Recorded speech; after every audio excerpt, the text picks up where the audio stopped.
దేవునితో గోజాడాడు. సర్వలోకమునకు తీర్పు తీర్చి దేవుడు న్యాయం చేయడా, నిన్ను ఇతరులకు ఆశీర్వాదకరంగా చేస్తా.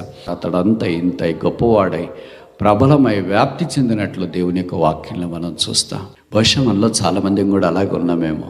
ఆరంభం చాలా బాగా ఆరంభించినాం, కానీ రోజులు గడిచే కొద్ది సరైన తీర్మానం లేక, దృక్పథం లేకుండా కృంగిపోయి, అలసిపోయి, డసిపోయి, సోలిపోయి ప్రభు ఎదురు నుండి దూరంగా వెళ్ళారేమో. నేను నీకు ఉపదేశం చేసేదను, నీకు ఆలోచన చెప్పేదను. మనుషునికి నీరు కట్టిన తోట వల్లే కనిపించే స్థలము యెహోవా దృష్టికి చెడ్డదిగా కనిపించవచ్చు. మనుషునికి చెడ్డదిగా కనిపించేది యెహోవా దృష్టికి నీరు కట్టిన తోట వల్లే కనిపించవచ్చు.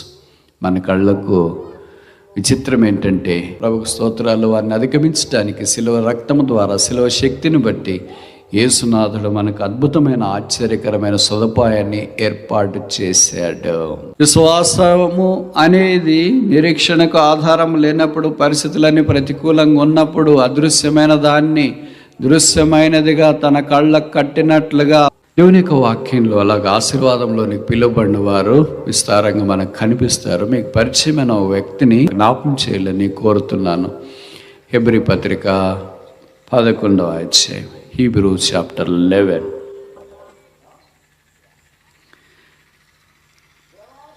హెబ్రీ పత్రిక 11వ అధ్యాయం 8వ వచనం. Hebrews chapter 11 verse 8. హెబ్రీ 11:8. అబ్రహాము పిలువబడినప్పుడు విశ్వాసమును బట్టి ఆ పిలుపునకు లోబడి తాను స్వాస్థ్యముగా పొందనైన ప్రదేశమునకు బయలు వెళ్ళెను. మరి ఎక్కడికి వెళ్ళవలనో అది ఎరగక బయలు వెళ్ళెను. అబ్రహాము పిలువబడినప్పుడు విశ్వాసమును బట్టి ఆ పిలుపుకు లోబడి, పిలిచే దేవుడు, పేరు పెట్టి పిలిచినవాడు.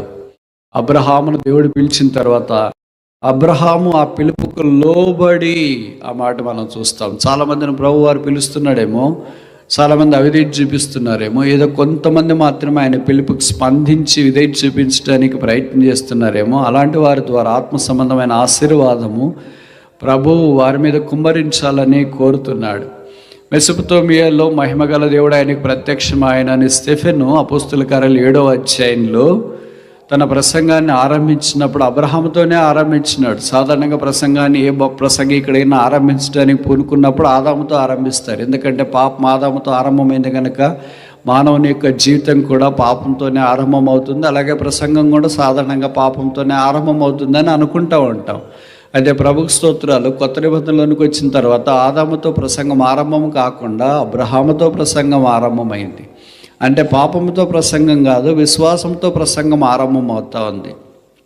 పాపాత్ముడైన మానవుడు యేసుప్రభు యందు విశ్వాసం ఉంచడం ద్వారా పరిశుద్ధపరచబడిన వాడై ఆధ్యాత్మికమైన ఆశీర్వాదంలోనికి తీసుకురాబడ్డాడు. అందుకే అబ్రహాం విశ్వాసులకు తండ్రి అనే వాక్యంలో మనం చూస్తున్నాం. విశ్వాసము అనేది నిరీక్షణకు ఆధారం లేనప్పుడు, పరిస్థితులన్నీ ప్రతికూలంగా ఉన్నప్పుడు అదృశ్యమైన దాన్ని దృశ్యమైనదిగా తన కళ్ళకు కట్టినట్లుగా అబ్రహాము చూస్తూ వచ్చినాడు. దాన్ని ఆయన నమ్మినాడు, దాన్ని ఆయన వెంబడించినాడు, దానికి ఆయన విధేయత చూపించినాడు, దాని ప్రకారమే జీవించడానికి ఇష్టపడ్డాడు. మరణ పర్యంతము ఆ విశ్వాసపు పిలుపుకు లోబడినట్లు వాక్యం మనకు జ్ఞాపకం చేస్తూ ఉంది. కనుక అబ్రహాము ఈ పిలుపుకు లోబడి ఆశీర్వాదం యొక్క ఆనందంలోనికి తీసుకురాబట్టడానికి 5 కారణాలు నేను మీకు జ్ఞాపకం చేయాలని కోరుతున్నాను. మొదటిది, అపోస్తుల కార్యాలు 7వ అధ్యాయంలో మహిమగల దేవుడు అబ్రహామునకు మెసొపొతామియాలో ప్రత్యక్షమాయనని రాయబడుతూ వచ్చింది. అందుకని దేవుడు అబ్రహామును పిలిచినాడు. ఆదికాండం 11వ అధ్యాయంలో మనకు జ్ఞాపకం చేయబడుతున్న సంగతి కూడా అదే. దేవుడు అబ్రహామును అక్కడి నుండి, అనగా తన ఊరు నుండి, దేశం నుండి, ప్రాంతం నుండి, పరిస్థితుల నుండి, ప్రజల నుండి బయటికి రమ్మని ఆజ్ఞాపించినాడు. Come out of the land. నీ దేశంలో నుండి, నీ స్థలంలో నుండి, నీ ప్రాంతంలో నుండి, నీకు తెలిసిన బంధువర్గం వారందరిలో నుండి నువ్వు బయటికి రా. ఈ పిలుపుకి అబ్రహాం స్పందించిన. అప్పటిదాకా అబ్రహాంకి యేసుప్రభు అంటే పరిచయం లేదు. ఆయన యేసుప్రభుకు వలపట్ట రకరకాలైన ఆ దినాల్లో ఆ మెసొపొతామియా ప్రాంతంలో ఉన్న దేవతలు, దేవుళ్ళు అనే వారిని ఆయన సేవించేవాడిగా ఉన్నాడు.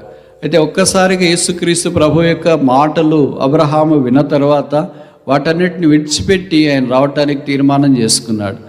ఆ పిలుపుకు లోబడిన అబ్రహామునకు దేవుడు ఇచ్చిన వాగ్దానం రెండంతలుగా ఉంది. నాణ్యానికి ఒకవైపు బొమ్మ, ఒకవైపు భరోసా, రెండు వైపుల విలువ ఎలాగుంటుందో అలాగే యేసుప్రభు యొక్క పిలుపులో కూడా రెండు వైపులా ఉంటుంది, రెండు వైపులో విలువైంది. ఒకవైపు ఏంటంటే అబ్రహాముతో అన్నాడు, ఐ విల్ బ్లెస్ ది, నేను నిన్ను ఆశీర్వదిస్తా. ఎందుకు నిన్ను ఆశీర్వదిస్తానంటే నీ ఒక్కడు మాత్రం ఆశీర్వాదకరంగా ఉండి లోకమంతా గొప్పవాడిగా పేరు సంపాదించుకోవాలని కాదు. రెండవది ఏంటంటే I will make the a blessing, నిన్ను ఇతరులకు ఆశీర్వాదకరంగా చేస్తా. ఒక విశ్వాసి రక్షణ పొందిన తర్వాత తనకు మాత్రమే ఆశీర్వాదం, తనకు మాత్రమే మేలు, తనకు మాత్రమే ఈ క్రైస్తవ జీవితం అన్నట్లుగా స్వార్థపూరితమైన జీవితం జీవించటానికి వీల్లేదు. ఆయన రక్షణ పొందింది యేసు నామమును బట్టి, ఆయన జీవించేది యేసుక్రీస్తు ప్రభువు యొక్క పరిమళ వాసన ఇతరులకు వ్యాపింప చేయటానికి, యేసు ప్రభువుని పరిచయం చేయటానికి. సో మనం ఆశీర్వదించబడేది మనకు మాత్రమే కాకుండా మనం ఇతరులకు కూడా ఆశీర్వాదకరంగా ఉండాలని దేవుని యొక్క ఉద్దేశం. అందుకే అబ్రహాముతో దేవుడు చెప్పిన మాట ఇదే, ఐ విల్ బ్లెస్ ది, నేను నిన్ను ఆశీర్వదించేదను. ఎందుకంటే నువ్వు ఆశీర్వాదకరంగా ఇతరులకు ఉండాలా. కనుక ప్రభు మనకి చదువు ఇచ్చేది, ఉద్యోగం ఇచ్చేది, తర్వాత ఆత్మ సంబంధమైన ఆశీర్వాదం ఇచ్చేది మన కొరకు మాత్రమే వాడుకోవటానికి కాదు, వేరే వారికి కూడా వాడబడినట్లుగా ఉచితంగా మనకు అనుగ్రహించబడిన వరం, ఈవి, దీవెన, భిక్ష, దానం. దాన్ని వేరే వారి కొరకు మనం వినియోగించకపోతే లోతులాగే మనం మిగిలిపోతాం. అబ్రహాము లాంటి అనుభవంలోనికి మనం తీసుకుని రాబడలేమో. లోతుని ఎవరు పిలిచినారు రమ్మని? పిలకపోయినా కొంతమంది వస్తుంటారు. వచ్చినారు కదా అని బాగుండొచ్చుగా, బాగుండట్లేదు. ఏ దేవుడైతే అబ్రహామును పిలిచినాడో ఆ దేవునికే భిన్నంగా వారు జీవించడానికి ఇష్టపడ్డారు. ఆ తర్వాత జరిగిన సంగతి, లోతు యొక్క చరిత్ర నాకంటే మీకు బాగా తెలుసు. ఆయన ఆశీర్వాదానికి బదులుగా శాపముగా ఇతరులకు మిగిలిపోయాడు. లోతు భార్యని జ్ఞాపకం చేసుకున్నాడని బైబిల్లో రాయబడుతూ వచ్చింది. కారణం ఏంటంటే వారు మంచి మాదిరికరమైన దంపతులుగా జీవించలేకపోయారు. ప్రభు యొక్క పిలుపు సామాన్యులను కూడా మాదిరికరమైన దంపతులుగా చేస్తుంది, ఆశీర్వాదంలోనికి తెస్తుంది. కనుక మొదటిది అబ్రహాం విషయంలో ఏంటంటే కాల్ ఫర్ సాల్వేషన్, రక్షణ కొరకైన పిలుపు. అది అబ్రహాముకు ఇవ్వబడింది. అబ్రహాముని గురించి చెప్పబడింది ఆదికాండం 15:6 అబ్రహాం దేవుణ్ణి నమ్మెను. ఈ ట్రస్టెడ్ గాడ్, బిలీవ్డ్ గాడ్. అది ఆయనకు నీతిగా ఎంచబడి. మనం దేవుని తప్ప అందరం నమ్ముతాం. భర్తను, భార్యను, ఇరుగు పొరుగు, పిల్లలను, మరి ముఖ్యంగా సైతాన్ని ఎక్కువ నమ్ముతాం. సైతాన్ని అన్ని చర్యలను మోసం చేసేవాళ్ళని ఇంకా ఎక్కువ నమ్ముతాం. ఎందుకంటే తీయటి మాటలు చెప్తారు కదా వాళ్ళు. తేనె పట్టు అప్పుడే అడిగితేనే వచ్చినట్లా చక్కగా మాట్లాడేటప్పటికి మామూలు మనం మాటలకు పడిపోతాం. యేసుక్రీస్తు ప్రభువారు మన కొరకు శిలువలో రక్తం గారిస్తే ఆయన వైపు ఆకర్షించబడట్లేదు, కానీ మాటలు చెప్పేవాళ్ళకే పడిపోతాం. అందుకే సైతాను మొట్టమొదటి రక్తం కాల్చడానికి రాలే, ఏదైనా తోటలోనికి మాటలు చెప్పడానికి వచ్చినాడు. అందుకే అవతో ఇలాగ మాట్లాడిన, ఏంటమ్మా ఇది నిజమేనా? తోట మధ్యలో ఉన్న చెట్టు ఫలం తినొద్దని దేవుడు చెప్పాడంట. Is this true? అలాగ మాటలంటేనే పడిపోతారు. అది ఆదికాండం నుండి జరుగుతుంది, ఇప్పుడు కూడా జరుగుతూనే ఉంది. పడిపోతామని తెలిసి కూడా పడిపోతారు. అదే చాలా విచిత్రమైన సంగతి. ఎందుకంటే సైతాను బహుశా అలాగూ మన జీవితాల్లో కార్యసిద్ధి కలిగిస్తున్నాడేమో. ప్రభుకు స్తోత్రాలు. వారిని అధిగమించడానికి శిలువ రక్తము ద్వారా, శిలువ శక్తిని బట్టి యేసునాథుడు మనకు అద్భుతమైన ఆశ్చర్యకరమైన సదుపాయాన్ని ఏర్పాటు చేశాడు. కనుక మొదటిది అబ్రహాము రక్షణ పొందిన అనుభవాన్ని కలిగి ఉన్నట్లు ఈ వాక్యం మనకు జ్ఞాపకం చేస్తుంది. ఎందుకంటే ఆయన దేవుని నమ్మాడు. రక్షణ అంటే అంతే కదా. రోమపత్రికలో చెప్పబడింది, ఆయన యందు విశ్వాసం ఉంచి పూర్ణ హృదయంతో యేసు దేవుడని నమ్మితే రక్షణ పొందుతారని. హృదయమందు విశ్వాసం ఉంచాలని నోటితో ఒప్పుకోవాలా. అదే రక్షణకు ఆరంభం. మనం చేయాల్సిన పని అది. యేసు ప్రభువారు చేయాల్సింది మన కొరకే శిలువలో చేసినాడు. అదే ప్రాణం అర్పించినాడు. రక్తం కార్చి చనిపోయి సమాధి చేయబడి తిరిగి 3వ దినాన్ని లేచి దేవుని కుడిపార్శ్వమున మహామహుని చెంత ఆసీనుడైనాడు. ఆ యేసు రక్తం ప్రతి పాపం నుండి మనల్ని కడిగి పవిత్రులుగా చేస్తుంది. రెండవది అబ్రహాము జీవితంలోనికి వచ్చేటప్పటికి ప్రత్యేకంగా జీవించడానికి ఇష్టపడినట్లు వాక్యాలు మనం చూస్తాం. ఆదికాండం 13వ అధ్యాయంలో, జెనసిస్ చాప్టర్ 13, ప్రభువారు అబ్రహామును సిద్ధం చేసి, అక్కడికి అబ్రహాము అనే పేరు అప్పటికి రాకపోయినా మామూలు మనకు అర్థం కావటానికి అబ్రాహం అనకుండా అబ్రహాము అనే పలుకుతాం. అందుకనే మళ్ళీ మీలో ఎవరైనా బైబిల్ పండితులు 13వ అధ్యాయంలో అబ్రహాం అని పేరు లేదు కదా, అబ్రాహం అనే ఉంది కదా, ఈయన అబ్రహాము అని చెప్తున్నాడు ఏంటి, కనీసం ఇది కూడా తెలియట్లేదు, ఇలాంటి బోధకుడు ఏంటి బోధకుడు అని ఎక్కువ ఆలోచిస్తారేమో. అంత ఎక్కువ ఆలోచించొద్దండి. ఎందుకంటే 11వ అధ్యాయం 8వ వచ్చిన హెబ్రీ పత్రికలో మనం చూస్తాం, అబ్రహాం పిలువబడినప్పుడు పరిశుద్ధాత్ముడే రాశాడు. పిలువబడినప్పుడు ఆయన పేరు అబ్రహాము కాదు, అబ్రామే. కానీ మరి పరిశుద్ధాత్మ దేవుడు అంటే సంబోధించాడు. ఎందుకంటే మనం అర్థం కాని మైండ్లో అని తెలుసు కదా, అంత తొందరగా వెలగదు మనకి. అందుకని మొట్టమొదటే వెలిగేటట్లు చేస్తే అయిపోద్ది కదా అని పరిశుద్ధాత్మ దేవుడు అబ్రహాము పిలువబడినప్పుడు అని ఆయనే రాస్తే ఇంకా మనము దాన్ని ఫాలో కావాల్సిందే కదా. మనకున్న జ్ఞానంతో అరకొర మిడిమిడి జ్ఞానంతో వేరుగా ఆలోచించడానికి వీల్లేదు. అబ్రహాము ఆదికాండం 13వ అధ్యాయంలో లోతు యుద్ధ నుండి వేరు చేయబట్టడానికి ఇష్టపడ్డాడు. లైఫ్ ఆఫ్ సెపరేషన్, ప్రత్యేకమైన జీవితం. ఆ లోతు ఎలాంటి వాడంటే చాలా మంచోడే, బంధువే. కానీ అబ్రహాం పశువుల కాపర్లకు లోతు పశువుల కాపర్లకు గొడవ జరిగితే ఆ గొడవలో నుండి వారు తప్పించబట్టడానికి అబ్రహాముకు ఒక ఆలోచన వచ్చింది. మనం బంధువులం కనుక పోట్లాడుకుంటే బాగుండదు, మనం ఒకరికొకళ్ళు వేరుగా ఉందాము. నువ్వు కుడివైపు పోతే నేను ఎడం వైపు పోతాను, నేను ఎడం వైపు పోతే నువ్వు కుడివైపు పోతాను, నువ్వు ఎట్లా వెళ్ళాలనుకుంటే నువ్వే చెప్తే ఆ ప్రకారం మనం వెళ్తామంటే. లోతు ఏం చేసినాడంటే, అబ్రహాం మీరు ప్రార్థన చేసి మీరే మంచి తీర్మానం చేయొచ్చు కదా, నాకు అంత అనుభవం లేదని చెప్పొచ్చుగా. కొంతమంది అనుభవం లేని వాళ్ళు కూడా అనుభవం ఉన్నోళ్ళని ఓవర్టేక్ చేయడానికి ప్రయత్నం చేస్తారు. That is the spirit of lot. అది లోతు ఆత్మ. నీకు అనుభవం లేనప్పుడు అనుభవం ఉన్నోళ్ళు ఆత్మీయులు, అబ్రహాం కంటే అనుభవం ఉన్నాడు లోతు, అబ్రహాం కంటే ఎక్కువ పిలుపున్నాడు లోతు. అబ్రహాము మహిమగల దేవుని స్వరం విన్నాడు, కానీ లోతు మహిమగల దేవుని స్వరం వినలేదు కదా. కానీ ఆయన ఏమనుకున్నాడంటే, ఆయనకంటే నాకు ఎక్కువ తెలుసులేదు, కానీ నాకు తెలియనిది ఏముందని అన్నట్లుగా బహుశా ఫీల్ అవుతున్నాడేమో. అందుకే అబ్రహాముకు అవకాశం ఇవ్వకుండా ఈయనే అటు ఇటు కళ్ళెత్తి చూసినాడు. కళ్ళెత్తి చూస్తే ఆయనకు కనిపించింది. ఏం కనిపించింది? సొదొమ గొమొర్రా చాలా కనిపించింది. ఎలా కనిపించింది అంటే బైబిల్లో రాశారు, యెహోవా తోట వలె ఆయనకు కనిపించింది. ఇట్ వాజ్ వాటర్, నీరు కట్టిన తోట వలె కనిపించింది. అందుకే వాటర్డ్ గార్డెన్. ఇది చాలా బాగుంది, మాకైతే కరెక్ట్ సూట్ అవుతుంది, మేమైతే ఇక్కడ ఉండొచ్చు, అంత ఇంత ప్రబలమే వ్యాపిస్తామని అనుకొని సొదొమ గొమొర్రా వైపు వెళ్ళటానికి ఇష్టపడ్డాడు. సరే అబ్రహాం అన్నాడు, నువ్వు అక్కడికి వెళ్తానంటే నేను వేరుగా వెళ్తానని అన్నాడు. అబ్రహాం వేరుగా వెళ్ళిపోయాడు. సొదొమ గొమొర్రాలోనికి వెళ్ళాడు. అది నీళ్లు కట్టిన తోట వల్లే కనిపిస్తూ ఉంది. What was a watered garden in the sight of Lot was a wicked city in the sight of God. మనుషునికి నీరు కట్టిన తోట వల్లే కనిపించే స్థలము యెహోవా దృష్టికి చెడ్డదిగా కనిపించవచ్చు. మనుషునికి చెడ్డదిగా కనిపించేది యెహోవా దృష్టికి నీరు కట్టిన తోట వల్లే కనిపించవచ్చు. మన కళ్ళకు విచిత్రం ఏంటంటే, వెలుగు చీకటిగా కనిపిస్తుంది, చీకటి వెలుగుగా కనిపిస్తుంది, న్యాయం అన్యాయంగా కనిపిస్తుంది, అన్యాయం న్యాయంగా కనిపిస్తుంది, మంచి కీడుగా కనిపిస్తుంది, కీడు మంచిగా కనిపిస్తుంది, విశ్వాసులు అవిశ్వాసులుగా కనిపిస్తారు, అవిశ్వాసులు విశ్వాసులుగా కనిపిస్తారు, ఆత్మీయులు శరీరానుసారులుగా కనిపిస్తారు, శరీరానుసారులు ఆత్మీయులుగా కనిపిస్తారు. అదే మనలో ఉన్న లోపం.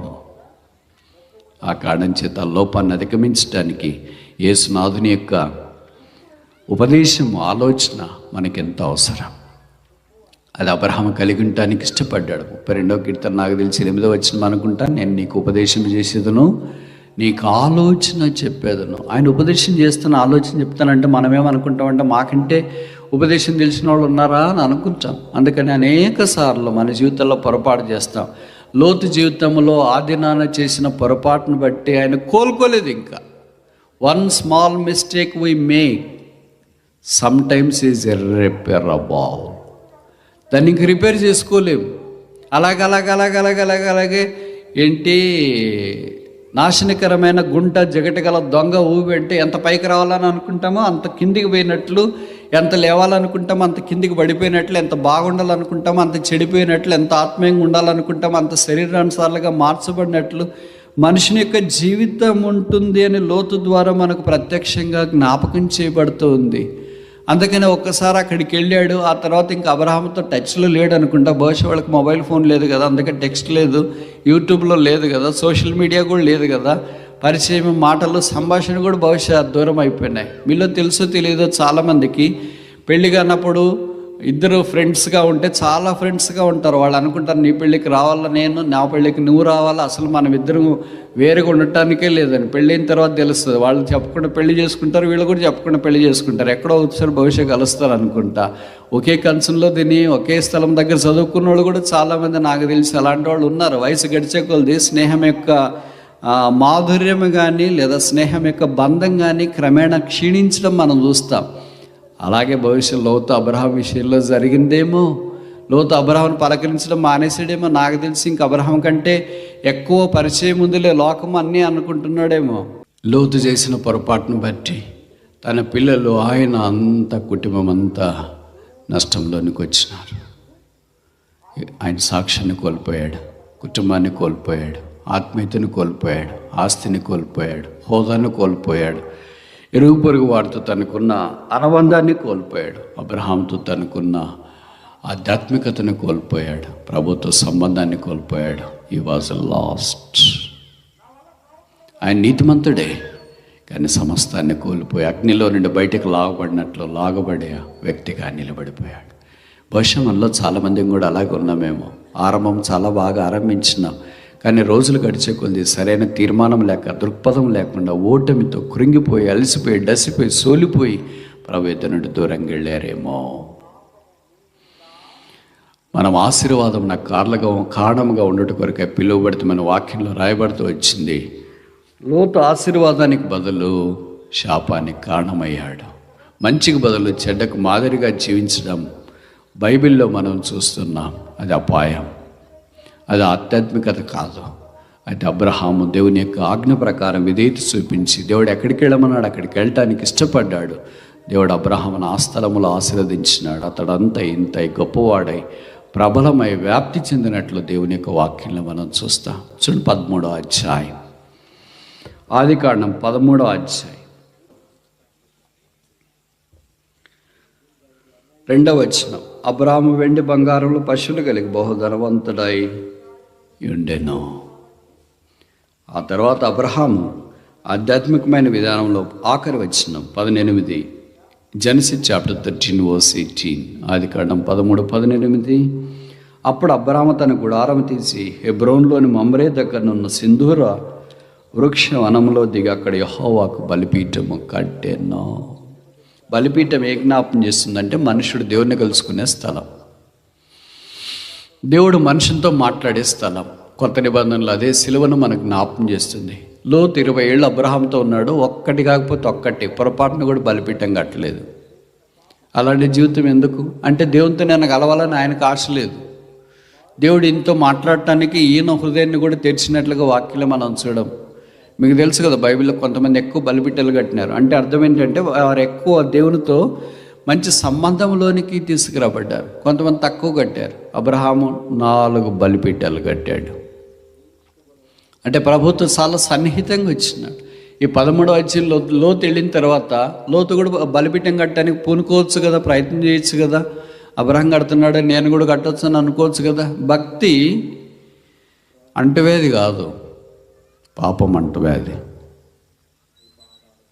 ఒకసారి చెప్పునా, అపరిశుద్ధత అంటువ్యాధి.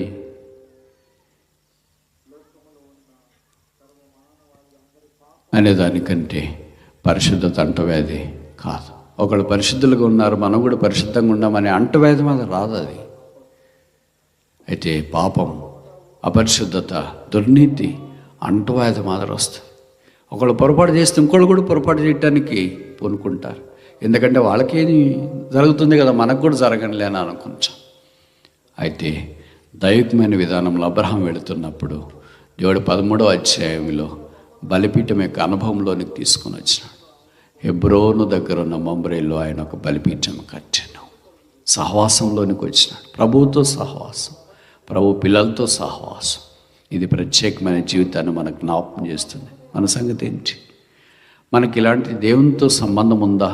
మనం కూడా ఆయన కొరకు అవసరమైన ఆధ్యాత్మిక సహవాసంలో జీవిస్తున్నామా? తన కుమారుని సహవాసానికి పిలిచిన ప్రభు నమ్మదగిన దేవుడు అని వాక్యంలో రాయబడుతూ వచ్చింది. కనుక యేసుక్రీస్తు ప్రభుతో మన అనుదిన బలిపీఠ జీవితం, కలిసే జీవితం, మాట్లాడే జీవితం, ఆయన ఆరాధించే జీవితం, స్తుతించే జీవితం, ప్రార్థన చేసే జీవితం, ఆయన వలే జీవించే జీవితం మనం అలవర్చుకోవాల్సిన వారం ఆయన. పిలుపులో ఇవన్నీ ప్రాథమికమైన సూత్రాలు. ఆ పిలుపుకే మనం దూరమైతే ఆధ్యాత్మిక ఆశీర్వాదానికి మనం దూరమైనట్టు అన్న సంగతి మర్చిపోకూడదు. కనుక రెండవ సంగతి ఏంటంటే సెపరేషన్, ప్రత్యేకమైన జీవితం. మూడవది చూస్తే అబ్రహాం యొక్క జీవితంలో 18వ అధ్యాయం, జెనసిస్ చాప్టర్ 18, ఆదికాండం 18వ అధ్యాయం 1వ వచనం. మరియు మమ్రే దగ్గర ఉన్న సింధూరవనంలో అబ్రహాము ఎండవేళ గుడార ద్వారము అందు కూర్చుని ఉన్నప్పుడు యెహోవా అతనికి కనబడెను. మమ్రే దగ్గరనున్న సింధూర వనం. ఇప్పుడు 13వ అధ్యాయం ఆఖరి వచనంలో కూడా ఎక్కడున్నాడు?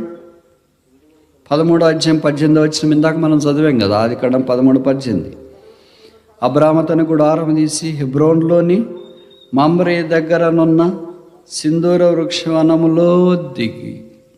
కనుక ఆయన బలిపీఠానికి దూరంగా వెళ్ళటానికి ఇష్టపడట్లేదు. అంటే బలిపీఠం సిలువకు సాదృశ్యం అని చెప్పాం కదా కొత్త నిబంధనలో. సిలువను విడిచి దూరంగా ఉండటానికి ఇష్టపడట్లేదు. సిలువే గురి, సిలువే శరణ్యం, సిలువే దాగుచోటు, సిలువే ఆశ్రయం, సిలువే మార్గం, సిలువే శక్తి, సిలువే బలం, సిలువే ఆధ్యాత్మికత అనే అనుభవంలోనికి అబ్రహాము తీసుకొని రాబడినట్లు ఈ వాక్యం మనకు జ్ఞాపకం చేస్తుంది. ఎందుకంటే ఆయన హెబ్రోన్లోని మమ్రే దగ్గర ఉన్న సింధూర వనంలోనే అటు ఇటు మార్చి మనకు కనిపించేది మనకు సవాలు విసురుతుంది. మన సంగతి ఏంటి? 13వ అధ్యాయానికి 18వ అధ్యాయానికి ఆయన ఏమైనా మారినాడా? మనమంటే పూర్తిగా మారింటాం. చదువుకునేటప్పుడు ఉన్న భక్తి ఉద్యోగం వచ్చినప్పుడు ఉండదు, ఉద్యోగం వచ్చినప్పుడు ఉన్న భక్తి పెళ్ళైనప్పుడు ఉండదు. అంటే పెళ్ళైన వాళ్ళు ఏమనుకోవద్దండి, ఇది మీకు నాకంటే ఎక్కువ పరిచయం కదా. పెళ్ళైనప్పుడు ఉన్న భక్తి పిల్లలైన తర్వాత ఉండదు, పిల్లలైన తర్వాత ఉన్న భక్తి అందరు సెటిల్ అయిపోయిన తర్వాత ఉండదు, అందరు సెటిల్ అయిన తర్వాత ఉన్న భక్తి అనారోగ్యం ఉన్నప్పుడు ఉండదు. భక్తి మళ్ళా పెళ్ళిగా అన్నప్పుడు ఉన్న భక్తి ఎప్పుడు వస్తుందంటే ఇంట్లో ఇద్దరే భార్య భర్తలే ఉంటారే, ముసలోళ్ళై కూర్చుంటే లేస్తే కూర్చోలేరు కదా. నీళ్ళు ఇస్తావా, మాత్రలు వేసుకున్నావా, దోమతారు కట్టినా, అప్పుడు విపరీతమైన భక్తి ప్రార్థన చేయండి. అంటే భక్తి ఎప్పటి నుండి మారిపోయింది? ఉద్యోగం వచ్చినప్పటి నుండి ఈ వృద్ధాప్యం వచ్చేదాకా పూర్తిగా భక్తి మారిపోయింది. మళ్ళీ ఇప్పుడు సైకిల్, మళ్ళీ పాత భక్తి వచ్చింది, పాత ఆత్మీయత వచ్చింది, పాత ప్రార్థన వచ్చింది, పాత ప్రభు కొరకు జీవించాలన్న ఆశ, తృష్ణ వర్ధిల్లి అనుభవంలోనికి సాధారణంగా మనం తీసుకురాబడుతున్నాం. అబ్రహాం అలా కాదు. 13వ అధ్యాయంలో ఆయన హెబ్రోన్లోని మమ్రే దగ్గర ఉన్న సింధూరవనంలో బలిపీఠం కట్టినప్పుడు ఏ భక్తి ఉందో 18వ అధ్యాయంలో కూడా అట్లే ఉంది.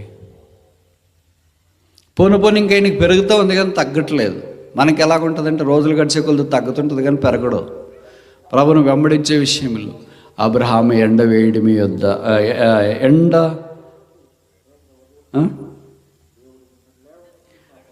వేళలు చాలా ఉన్నాయి కదా. మీకు బైబిల్ ఎన్ని వేళలు ఉన్నాయి? ఎన్ని వేళలు ఉన్నాయి? కనీసం 5 వేళలు ఉంటాయి. ఇదొక వేళ. ఏం వేళ? ఎండ వేళ. యేసు ప్రభు వారి యోహాను సువార్త 13వ అధ్యాయంలో యూదా ఇస్కరియోతుతో కలిసి పస్కా పండుగ ఆచరిస్తున్నప్పుడు ఆయనకు కూడా బల్ల ఇచ్చినాడు, అంటే రొట్టె. అది ఆయన తిన్నాడు మన టైపులో. ఆ తర్వాత బయటికి వెళ్ళానని వాక్యంలో రాయబడింది. అప్పుడు రాత్రి వేళ, ఎండవేళలో అబ్రహాము దేవుని చూశాడు, రాత్రి వేళల్లో దేవునితో ఉన్నవాడు దేవుని వదిలేసి వెళ్ళిపోయాడు. ఇప్పుడు ఆ ఎండవేళలో ఉన్నామా, రాత్రి వేళలో ఉన్నామా? వేళ లేదా? వేళపాళ లేకుండా, వేళాకోళం లేకుండా కొంతమంది జీవించే వాళ్ళు ఉంటారు. అంటే వారికి ప్రభుతో యేసుతో పరిచయం లేకుండా ఉండేవారుగా కనిపిస్తూ ఉంటారు. ఇప్పుడు 3 వ్యక్తులు అబ్రహాం వైపు వస్తూ ఉన్నారు. లోతు దగ్గరికి పోలే వీళ్ళు. లోతు దగ్గరికి పంపించేవాళ్ళని పంపించినారు, వీళ్ళు పోలే. చూడండి, వాళ్ళు ఎవరి దగ్గరికి పోలో వాళ్ళ దగ్గరికి వస్తారు, ఎవరి దగ్గరికి పోలో వాళ్ళ దగ్గరికే పోతారు. లోతు దగ్గరికి పోయిన వాళ్ళు వేరే, అబ్రహాం దగ్గరికి వచ్చిన వాళ్ళు వేరే. అబ్రహాం దగ్గరికి వచ్చిన వాళ్ళు బైబిల్ పండితులు అంటారు తండ్రి అయిన దేవుడు, కుమారుడైన దేవుడు, పరిశుద్ధాత్ముడైన దేవుడు, 3 వ్యక్తులు, తుత్తమైన దేవుడు అబ్రహాం దగ్గరికి వచ్చినారు అని అంటారు. లోతు దగ్గరికి దేవుడు పోలే, వాళ్ళ దగ్గరికి దేవదూతలు పంపించినాడు. ఎందుకంటే అదే టూ మచ్ ఆయనకి. అబ్రహాం దగ్గరికి దేవుడు దిగి వచ్చినాడు. అంటే దేవుడు ఏమనుకున్నాడు, నేను అబ్రహాం దగ్గరికి వెళితే అబ్రహాము నన్ను సేవిస్తాడు. ఎవరు మీరు, ఏంటి, ఎక్కడికి వచ్చినారు, మా ఇంటికి వచ్చారా, లోతు దగ్గరికి వెళ్ళకపోయారా, ఆయన చాలా సుధమ గుమరాల్లో పెద్ద పొజిషన్లో ఉన్నాడు, చూసుకుంటాడు, బాగా చేస్తాడు, ఇలాగ చెప్పే రకం కాదు. మామూలుగా మనం అలాగే చెప్తుంటాం, ఏంటండి పోయి ఇప్పుడు వచ్చినారేంటి అంటే రావద్దు అని, అయినా మళ్ళీ ఎందుకు వచ్చినారు అని. లోతు అలాగ అనుకోలేదు. ఆ ముగ్గురు వ్యక్తులను చూసి పరిగెత్తిపోయినాను, బైబిల్లో రాయబడుతూ వచ్చింది. అంత వయసులో పరిగెత్తడం ఏంటి అంటే, ప్రభు అంటే పరిగెత్తిపోతున్నారు వాళ్ళు. మనకు ప్రభు అంటే ఏంటి, అంతదాకా లోకం అంటే పరిగెత్తిపోతుంటాం, ప్రభు అంటే ఆగిపోతాం, నిలబడిపోతాం, వెనక్కి పరిగెత్తాం. అబ్రహాం పిలుపుకి మన పిలుపుకి ఎంత తేడా ఉంది. లేదా ఆయన పిలుపును బట్టి విధేయత చూపించిన దానికి మనం విధేయత చూపించకపోవడానికి ఎంత తేడా ఉంది. అబ్రహాం పరిగెత్తే అనుభవంలోకి వచ్చినాడు. విశ్వాసం బట్టి అబ్రహాం పిలువబడినప్పుడు అనే వాక్యంలో మనం చూస్తున్నాం. ఆ పిలుపు ఆయన జీవితాన్ని మార్చివేసింది. తిరిగి ఎప్పుడు ఊరికి వెళ్ళినట్లు వాక్యంలో మనం చూడం. పిలుపు విషయం ఎప్పుడు పరితాపించినట్లు చూడం. అయ్యో పొరపాటు జరిగింది, ఆ రోజు దేవుడే నా పిలిచింది, లేదా నేనే ఉద్రేకంతో అలాగ బయటకు వచ్చినాను అని అబ్రహాం అనుకోలేదు.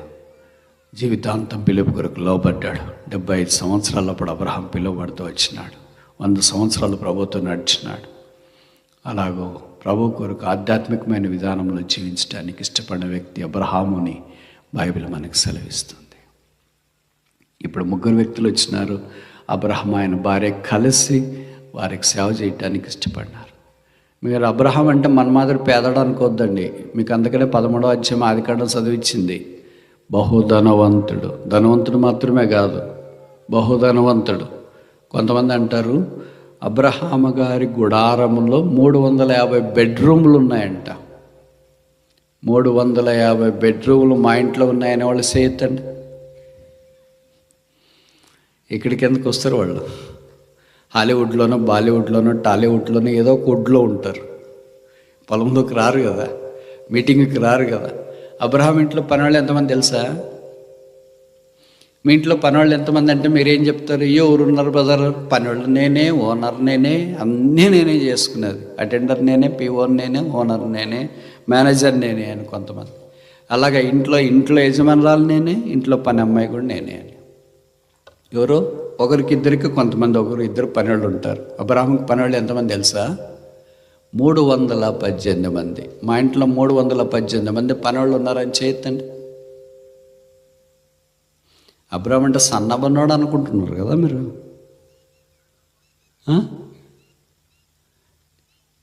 అలాంటి 318 మంది ఆయన ఇంట్లో పనివాళ్ళు ఉంటే, దాసులు ఉంటే, దేవుడు అంటే ఇంకా భయం ఉంటుందా? దేవుడు అంటే ఇంకా విధేయత ఉంటుందా? దేవుడిని సేవించడానికి ఇంకా ఆశ చూపిస్తాడా? మనకు ఇద్దరు పనులు ఉంటేనే మనం సోఫాలో కూర్చొని కాలు అల్లాడిస్తా, టీవీ ఆన్ చేసి పెద్ద స్క్రీన్లో చూస్తా. ఏం చూస్తారో నాకంటే మీకే బాగా తెలుసు. టీ తీసుకురా, కాఫీ తీసుకురా. అక్కడ ఎవరో ముగ్గురు వచ్చినారంట. వాళ్ళు టీ తాగుతారా, కాఫీ తాగుతారా అడుగు. ఏం తాగమంటే మజ్జిగ తాగుతారేమో అడుగు అని చెప్పింటాం మేము. అబ్రహాం అలాగే చెప్పలేదు పనివాళ్ళకి. ఆయనే పరిగెత్తాడు. ఆయన భార్య ఎంత మంచిదంటే, మా ఆయన పరిగెత్తే నేను ఎలా ఆగుతాను అని ఆమె కూడా పరిచయం చేయడానికి పూనుకొని వచ్చింది. మామూలుగా ఎట్లుంటారంటే, ఒకళ్ళు యాక్టివ్గా ఉంటే ఒకళ్ళు ప్యాసివ్గా ఉంటారు. అంటే భర్త చాలా ఆసక్తి ఉంటే భార్య నిరాసక్తికి నిలువెత్తటి నిదర్శనంగా కనిపిస్తుంది. భార్యకు ఆసక్తి ఉంటే భర్త నిరాసక్తితో ఉంటాడు. ఆయన చూస్తూనే ఉన్నది కూడా పోతుంది. ఇలాగ యూజువల్గా ఉంటారు. ఇద్దరు ఆసక్తిగా భార్య భర్తలు ఉండే చాలా తక్కువ. ఇద్దరు ఆరాధన చేసి, ఇద్దరు ప్రార్థన చేసి, ఇద్దరు ఆత్మీయంగా ఉండి, ఇద్దరు మందిరానికి వచ్చి, ఇద్దరు ప్రభువుని సేవించి, ఇద్దరు చెమటగార్చి, ఇద్దరు చేయి చాపి ప్రభు యొక్క కార్యక్రమాల్లో వెళ్ళేవాళ్ళు చాలా తక్కువ. అలాంటి వాళ్ళు భక్తులు ఇక్కడ ఉంటే ప్రభుకి స్తోత్రాలు. ప్రభు మిమ్మల్ని అబ్రహాము శారాల వల్ల దీవించి ఆశీర్వదించునగాక. అలా కాకుండా లోతు భార్య, ఎందుకు ఆమె పేరు కూడా రాయలేదు పరిశుద్ధాత్మ దేవుడు. ఆమె పేరు రాయని భార్యలు కొంతమంది బైబిల్లో ఉన్నారు. భక్తులే, వాళ్ళకి ఎందుకు ఆ రక్షణ లేని భార్యలు వచ్చినారు. ఎవరు ఏ పెళ్ళిళ్ళు పేరాయి చూసినాడో తెలియదు. ఆయన ఎక్కడన్నా ఉంటే పట్టుకొని రండి. ఇట్లాంటి వాళ్ళు కొంతమంది ఉన్నారు. మీకు తెలియదు అనుకోండి కదా. మీకు తెలిసిన వాళ్ళు ఒకళ్ళు చెప్పండి. నేను చెప్పనా? ఇప్పటిదాకా చెప్పాను కదా, లోతు భార్య. లోతు నీతిమంతుడే, కానీ మేడం మాత్రం కాదు. అలాగే యోబు, ఆయన నీతిమంతుడే. యోబు భార్య పేరు బైబిల్లో రాయలేదు.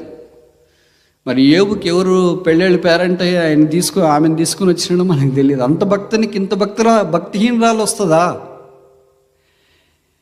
We don't know why there are godly people married to ungodly women.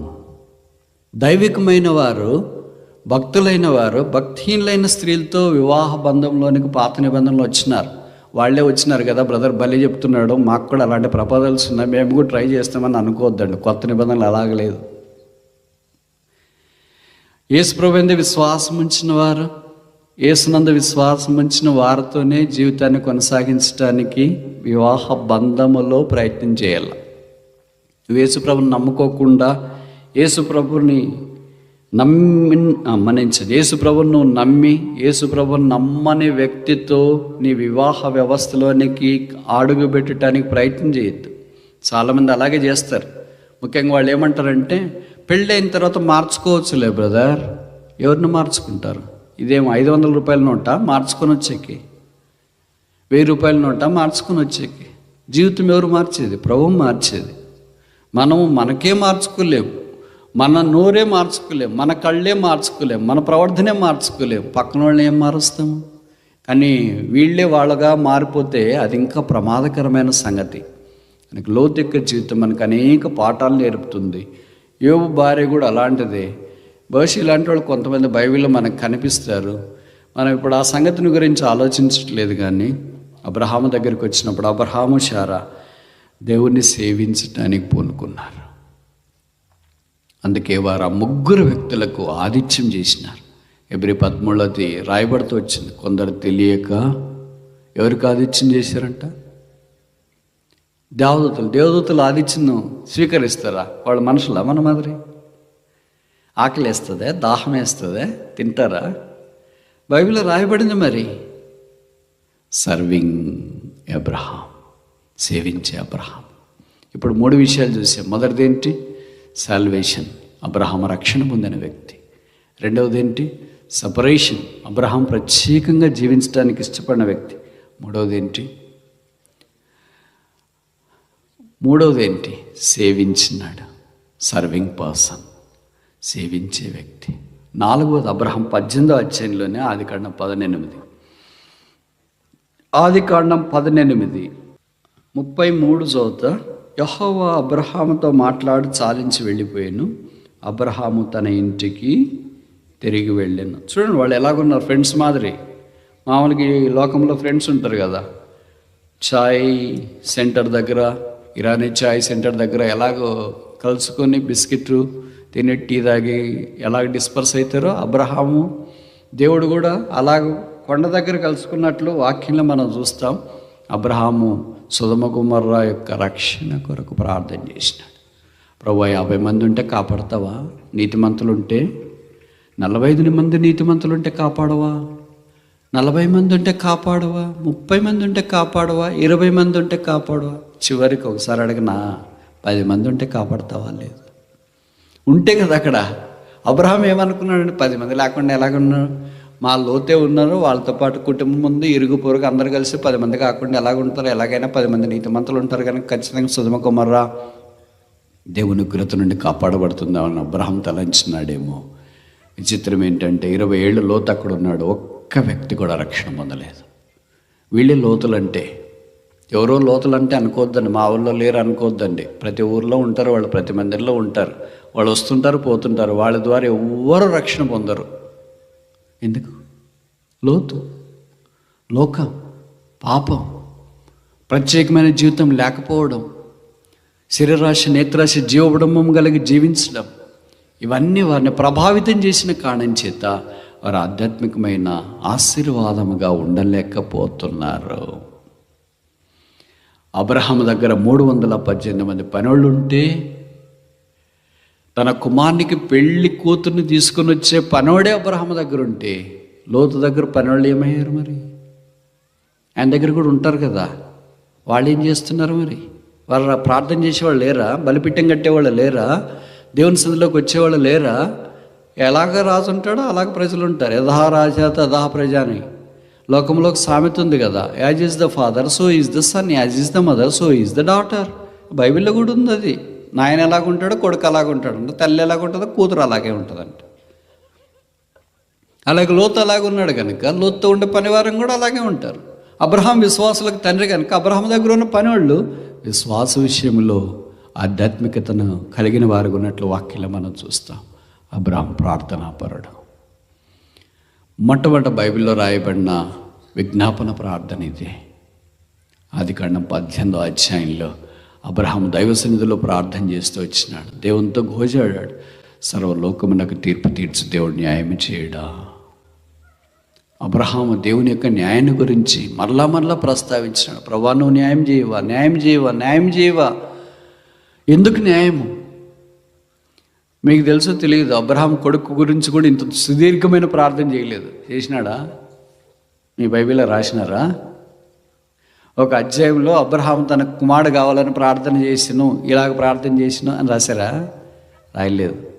Is more interested in the soul winning than son. తప్ప కుమారుడు కావాలనే దానికంటే ఆత్మల రక్షణ పడాలనేది ఆయన ప్రార్థన టాపిక్. మన టాపిక్ ఏంటి? ఎవరు ఎక్కడ తెచ్చినా పర్వాలేదు, మేము మాత్రం బాగుంటే చాలు. నేను, నా భార్య, నా భర్త, నా పిల్లలు బాగుండేటట్లు ప్రార్థన చేయండి brother. This is the spirit of lord. ఇది లోతు ఆత్మ. అబ్రహాం ఆత్మలా కాదు. తన చుట్టూన్న పరివారం, సొదొమ గొమొర్రా లాంటి పట్టణాలు పాడైపోకుండా, దేవుని ఉగ్రతకు గురి కాకుండా దాన్ని కాపాడాలని అబ్రహాము సంకల్పించినాడు. అందుకే దైవ సన్నిధిలో ప్రార్థన చేసినాడు. మన ప్రార్థన జీవితం ఏంటి? దేవుడు మనల్ని ఆశీర్వదించాలంటే మనం ఇతరుల రక్షణ కొరకు ప్రార్థన చేసేవారు ఉండాలి. A prayer warrior is one who prays for others more than one who prays for himself. తన కొరకు ప్రార్థన చేసుకునే వాళ్ళకంటే ఇతరుల కొరకు ప్రార్థన చేసుకునే వ్యక్తే ప్రార్థనా పరుడు. కొంతమంది చెప్తుంటారు, బ్రదర్ ఆయన ఎంత ప్రార్థనా పడో తెలుసా, ఎంత ప్రార్థనా పరాలు తెలుసా. విచిత్రమేమో తెలుసా, చాలామంది ఈ దినాల్లో జూమ్లో ప్రార్థనే ఉదయం నుండి సాయంకాలం దాకా. మారినట్లేం కనపడట్లేదే. అదే కోపమే, అదే అసూయ, అదే కక్ష, అదే కుళ్ళు, అదే కుతంత్రము, అదే దురాలోచన, అన్నీ అవే ఉన్నాయి. మళ్ళీ మొబైల్ తెరిస్తే మాత్రం జూమ్ ప్రేయర్. ఎందుకు ఎంతకాలం? ఊరికే డేటా వేస్ట్ కదా. మారకుండా అంత జూమ్ నిండా ప్రార్థనలు, గ్రూపులు ఉదయము, మధ్యాహ్నము, సాయంకాలం ఇలా గ్రూపులు ఏర్పాటు చేసుకొని ఉదయం మార్చబడకుండా ఉంటే ఏం లాభం? నేను నిరుత్సాహపరుస్తున్నానని ప్రయత్నం తలంచొద్దు. ఆధ్యాత్మికంగా ఉంటే మంచిదే, కానీ నాకు తెలిసిన చాలా కేసుల్లోన విషమంతా కూడా మార్పు లేదు. బట్ ఇన్ని గ్రూపులు ఉంటాయి, ఏంటి లాభం? విషమంతా కూడా మార్పు లేకుండా ఇన్ని గ్రూపులు ఉదయం నుండి రాత్రి దాకా నిద్ర లేదు, అన్నం లేదు, కుటుంబం గురించి పట్టింపు లేదు, ప్రభు అంటే లేదు, ప్రార్థన లేదు, వాక్యం లేదు. కేవలము జూమ్లోనే నిలబడిపోతే డేటా వేస్ట్ అయింది, బ్యాటరీ వీక్ అయిపోయింది, ఫోన్ కూడా పాడైపోతుంది, జీవితం మాత్రం అట్లే ఉంది. ఆలోచించాలా? అబ్రహాములు ప్రభుకు కావాలా? ఇతరుల రక్షణ కొరకు ప్రార్థన చేసేవాళ్ళు ప్రభుకు కావాలా? లోతు అలాంటి అనుభవంలోకి వచ్చిన వాడు కాదు. ఇప్పుడు దాకా ఎన్ని విషయాలు చూసినాం? 4. అబ్రహాం పిలువబడినప్పుడు విశ్వాసమును బట్టి ఆ పిలుపుకు లోబడిన వాడాయి. మొదటిది సాల్వేషన్, రక్షణ, కాల్ ఫర్ సాల్వేషన్. రెండోది కాల్ ఫర్ సెపరేషన్, ప్రత్యేకమైన జీవితం కొరకు. మూడోది కాల్ ఫర్ సర్వీస్, ప్రభుని సేవించుట కొరకు. 4వది కాల్ ఫర్ సప్లికేషన్, ప్రార్థన కొరకు. ప్రార్థన ద్వారా అబ్రహాము దైవ సన్నిధిని అనుభవించినాడు. దేవుడు ఆయన ఎంత కలిసి ఉన్నారంటే ఇద్దరు విడిపోయినారంట. బహుశా మన కొరకు ప్రార్థన చేసేవాళ్ళు విడిపోతే మన పరిస్థితి 19వ అధ్యాయం మాదిరి అయిపోతుంది. వాళ్ళిద్దరు కలిసి ప్రార్థన చేసేంత దాకా మనకు భద్రత ఉంది. ఎప్పుడైతే అబ్రహాము ఆయన ఇంటికి పోయినప్పుడు, దేవుడు అబ్రహాం యుద్ధ నుండి వెళ్ళిపోయినప్పుడు సొదొమ గొమొర్రాకు భద్రత లేదు. ఇక ఆరని అగ్ని రాబోతుంది, అగ్ని గంధకాలు కురేయబోతున్నాయి. దేవుని ఉగ్రత వారి మీదకి రాబోయే దుస్థితిలోనికి తీసుకురాబడతారు. అబ్రహాము కొండ మీద ఉన్నంత దాకా కొండ కింద ఉన్న సొదొమ గొమొర్రాకు భద్రత ఉంది. అబ్రహాము కొండ దిగి ఇంటికి వెళ్ళిన తర్వాత సొదొమ గొమొర్రాలో ఇంట్లో ఉండే వారికి భద్రత లేదు. మన చుట్టూ ఉండే వారి కొరకు ప్రార్థన చేసి అబ్రహాములు ఉంటే ఎంత బాగుంటు. 5వ ఆఖరి చూసి ముగిస్తామా? 22వ అధ్యాయం ఆదికాండం 22వ అధ్యాయము 11వ వచనం. Genesis chapter 22 verse 11. యెహోవా దూత పరలోకము నుండి అబ్రహామా అబ్రహామా అని అతన్ని పిలిచిను. అందుకతడు చిత్తం ప్రభువా. ఎలాగ పిలుస్తున్నాడు? ఒక మనిషి పిలిచినట్లే, తల్లిదండ్రులు పిల్లలు పిలిచినట్లే, పిల్లలు స్నేహితులను పిలిచినట్లే, తోబుట్టోళ్ళను పిలిచినట్లే పరలోకము నుండి ఆయనకు స్వరం వచ్చింది, అబ్రహామా అబ్రహామా. బైబిల్లో ఇలాగ 2 సార్లు పిలిచిన పేర్లు కలిగిన వ్యక్తులు 7 మంది ఉన్నారు. పాత నిబంధనలో 4, కొత్త నిబంధనలో 3. మొదటి ఇన్నే పిలిచినాడు దేవుడు అలాగ 2 సార్లు, అబ్రహామా అబ్రహామా. ఆదామా ఆదాం అని పిలువలే, హనోక్ హనోక్ అని పిలువలే, నోవా నోవా అని పిలువలే, లోతులు పొరపాటు కూడా పిలువలే. అబ్రహాం దగ్గరికి వచ్చేటప్పటికి అబ్రహామా అబ్రహామా. అబ్రహాం చూస్తే దేవునికి అంత హృదయము ఉప్పొంగిపోతుంది. ఆ కారణం చేత అబ్రహామా అబ్రహామా కొండ మీద పిలిచాడు, పరలోకంలో నుండి పిలిచినాడు. ఆ స్వరం అబ్రహాం విన్నాడు. ఏంటి నాకు వినిపిస్తున్న స్వరం చూశాడు. దేవుడు ఆయనతో మాట్లాడడం ఆరంభించినాడు. ఇందును బట్టి నీవు దేవుని ఎంత భయభక్తులు గలవాడవని నేను ఎరుగుతున్నావు. ఇప్పుడు అబ్రహాంను ఆశీర్వదిస్తాడు. ఏమన్నాడు? నీ సంతానం సముద్ర తీరమందలి ఇసుకరేణుల వలె, రాత్రి ఆకాశ నక్షత్రాల వలె నేను విస్తరింపచేస్తా.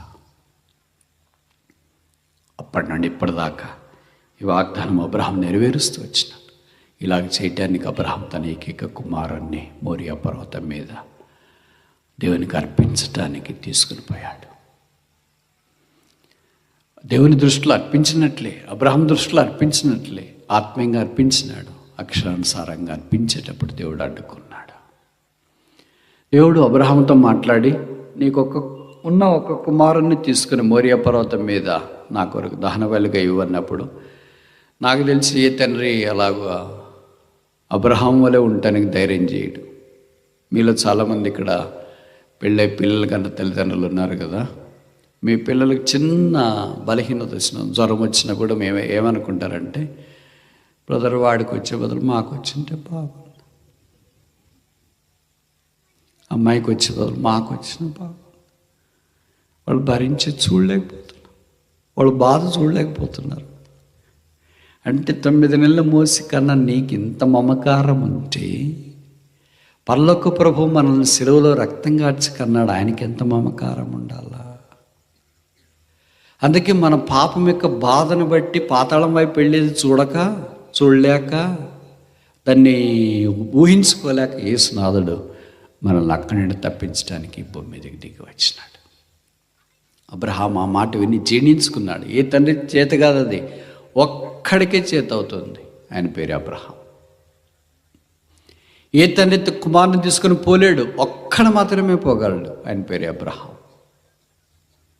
ఏ తండ్రి కుమారునికి కట్టెలు మోయించి తన అగ్ని నిప్పు చేత పట్టుకొని కొండెక్కలేడు, ఒక్క అబ్రహాం మాత్రమే వెళ్ళగలడు. ఏ చేతులైతే కుమారుని ఎత్తుకున్నాయో, ముద్దాడాయో, కడిగాయో, బట్టలేసాయో, శుభ్రం చేసినాడో, ఏ కుమారుని అయితే చేయబట్టుకుని నడిపించినాడో, అదే కుమారుని అదే చేతులతో బంధించి బలిపీఠం మీద పెట్టేది ఒక్క అబ్రహాం మాత్రమే. ఏ తండ్రి చేయలేడు. నేను చనిపోయినా పర్లేదు, వాడిని ఎలాగా బలి అర్పించినని బహుశా గుండె ఆగిపోయి కిందే చచ్చిపోయింటారు, పైదాకా కూడా ఓడు. మామూలుగా అబ్రహాం కుమారుని తీసుకుని కొండ మీదకి వెళ్తున్నాడు అన్నప్పుడు దేవుడికి అర్థమైంది కదా, ఎలాగైనా అబ్రహాం అర్పిస్తాడు, ఇంత త్యాగం చేసిన కొండ మీదకి ఎక్కిన తర్వాత అర్పించకుండా ఎలాగుంటాడని. మరి అప్పుడే చెప్పొచ్చు కదా, అబ్రహాం ఇంక చాలులే, నీ భక్తి నాకు అర్థమైపోయింది, ఇక్కడే ఆగేయండి, నువ్వు కుమారుని అర్పిస్తావని నాకు అర్థమైంది కనుక నేను నిన్ను ఆశీర్వదిస్తానని చెప్పొచ్చు కదా. కొన్నిసార్లు ప్రభు చివరిదాకా మనల్ని తీసుకుని వెళ్తాడు, మనసు మార్చుకుంటామేమో అని. అబ్రహాం మారే రకం కాదు. దేవుడితో చేసుకున్న నిబంధన విషయంలో మాట తప్పకుండా ఖచ్చితంగా దేవుని దగ్గర వెళ్ళాడు. బలిపీఠం అదే చేతులతో కట్టాడు, అదే చేతులతో కుమారుని బంధించినాడు, అదే చేతులతో కుమారుని వధించడానికి కట్టెత్తాడు. ఈ తండ్రికైనా వస్తుందా? ఇది ఒక్కడికే కలుగుతుంది. ఆయన పేరు అబ్రహాం. అందుకే పరలోకము నుండి శబ్దం వచ్చింది, అబ్రహామా అబ్రహామా. దేవుడు ఒక వ్యక్తిని పేరుతో రెండుసార్లు పక్కన పక్కనే పిలిచింది. మొదట అబ్రహాంతోనే. ఆ చిన్నవాని మీద చేయి. ఇప్పుడు కనిపించాడా చిన్నోడని? దహనబలిగా అర్పించమన్నప్పుడు చిన్నవాడు కనిపించలేదా? మా ఇంట్లో తెల్లవారుజామున లేచి బయలుదేరి వస్తున్నప్పుడు గాడిద గంత కట్టుకుని చిన్నవాడు కనిపించలేదా? పనివారితో గాడితో మీరు ఇక్కడే ఉండండి, నేను ఈ చిన్నవాడు కొండ మీదకి ఎక్కి దేవునికి మ్రొక్కి వస్తామన్నప్పుడు చిన్నవాడు కనిపించలేదా? కట్టెలు మోసుకొని పైకి వెళ్తున్నాడు చిన్నోడుగా కనిపించలేదా? బలిపీఠం కడుతున్నాడు చిన్నోడు కనిపించలేదా? ఆ చిన్నవాడిని తీసుకుని బలిపీఠం మీద ఉంచినప్పుడు చిన్నోడుగా కనిపించలేదా? కనిపించినాడు అప్పుడంతా. అది ప్రభు పరాకాష్ట విధేయత అబ్రహాములో చూడాలనుకున్నాడు. చూశాడు. కొమ్ములు తిరిగిన పొట్టేళ్ళని అర్పించమన్నాడు. అబ్రహాము తన కుమారుని అర్పించట ఆ విషయంలో ఎలాగున్నాడో కొమ్ములు తిరిగిన పొట్టేళ్ళని కూడా అర్పించట్లు అలాగే ఉన్నాడు. అప్పుడు అబ్రహాము పొట్టేళ్ళని అర్పించాడు. బహుశా వాక్యం మనకి ఏ జ్ఞాపకం చేస్తుందంటే, ఇస్సాకును దేవుడు బలిపీఠం నుండి తప్పించి ఆయన ఆశీర్వాద కారణంగా చేసినాడు. దీనికి ఒక పేరు పెడదాం. ఏం పేరు పెడదాం? సాక్రిఫైస్, త్యాగం. ఈ 5 విషయాల్లో ఉంటేనే మనము అబ్రహాం యొక్క ఆశీర్వాదంలోనికి వస్తాం. యేసును శిలువలో అప్పగించి మేకులు కొట్టక కోడాలతో ఆయన దేహాన్ని దున్నినారనే వాక్యంలో మనం చూస్తాం. కోడ అంటే ఒక పెద్ద హ్యాండిల్ ఉంటుంది, చేతులు పట్టుకోవటానికి. చిన్నకోలు అంటారు కదా, పల్లెటూరులో ఎద్దును కొట్టడానికి వాడుతుంటారు, పశువులు కొట్టడానికి. దానికి ఒకటే తాడు ఉంటుంది మామూలుగా మనం వాడేదానికైతే. ఈ కొరడ అంటే అట్ట కాదు, ఒక తాడు చేతి దగ్గర నుండి వస్తుంది, కిందకి వచ్చేటప్పటికి ఆ ఒకటి 4 భాగాలు అవుతుందంట. కొంతమంది బయలు పండితులు అంటారు ఆ ఒక్కటి 6 భాగాలు అయిందని, ఇంకా కొంతమంది అంటారు ఆ ఒక్కటి 8 భాగాలు అయిందని, ఇంకా కొంతమంది అంటారు ఒక్కటి 12 భాగాలు అయిందంట. ఆ తాడ కిందికి వచ్చేటప్పటికి 12 భాగాలు అవుతుంది. ఆ తాడ చివరిలోన 12 భాగాలు ఉన్నాయనుకో, లేదా 4 భాగాలు ఉన్నాయి, 6 ఉన్నాయి, 8 ఉన్నాయనుకోండి. 8 భాగాలుగా ఉంటే ఒక్కొక్క భాగానికి సీసపు గుండ్లు, మేకులు, గాజు పెంకులు ఇవన్నీ కుర్చీ అల్లింటారు. ఇలాగ కుర్చీ అల్లిన దాన్ని రోమా సైనికులు అంటే కరడగట్టిన సైనికులు, 6 అడుగులు ఎత్తుంటారు. గొల్లియత లాంటి వాళ్ళు చాలా బలంగా పుష్టిగా ఉంటారు. అలాంటి వాళ్ళు కోడలు తీసుకుని ఒక్కసారి దేహం మీద కొడితే, ఒకవేళ 6 తాళ్ళు వచ్చినాయి అనుకో, ఒక్క దెబ్బకు 6 గీట్లు పడతాయి. పైనుండి కింద దాకా రక్తాన్ని పీల్చుకొని శరీరం యొక్క మాంసాన్ని ఇట్లా చీల్చుకొని వస్తాయి, రక్తం కారుతుంది. ఇంకొక దెబ్బ కొడితే పడిన దగ్గర దెబ్బ పడింది అనుకోండి, ఎలా ఉంటుంది? ఇలాంటి 39 మొత్తం ఎన్ని దెబ్బలు అయితే తెలుసా? ఒక్క కొరడాకి 4 భాగాల తాడొస్తే దాదాపు 39 దెబ్బలంటే 150 దాకా అయితే. 12 తాళ్ళు వస్తే ఒక్క దెబ్బకి 12 అయితే 39 దెబ్బలు అయితే దాదాపు 450 దెబ్బలు అవుతాయి. ఎవరి దేహం మీద అన్ని దెబ్బలు? పాపి మీద కాదు, పరిశుద్ధుని మీద, మనుషుని మీద కాదు, దేవుని మీద, పశువు మీద కాదు, పరిశుద్ధుడైన యేసునాథుని మీద. కారణం లేని దెబ్బలు ఎవరికి? హేతు లేని గాయాలు ఎవరికి? రక్త ప్రవాహం ఎవరికెరకు? పరిశుద్ధమైన దేహం చిందించబడ్డం లేదా చీల్చబడ్డం, దున్నబడ్డం ఎవరి కొరకు? రక్త ప్రవాహం ఎవరి కొరకు? యేసు శిలువ ద్వారా మానవ కోటికి శుభం. యేసు శిలువ మానవునికి సమాధానం. యేసు శిలువ మానవునికి నీతి. యేసు శిలువ మానవునికి జీవం. యేసు శిలువ మానవునికి ఆశీర్వాదం. యేసు శిలువ మానవునికి మోక్ష ప్రదాత. నువ్వు ఆశీర్వాదంలోనికి తీసుకొని రాబడతావు. యేసు నీకొద్దా?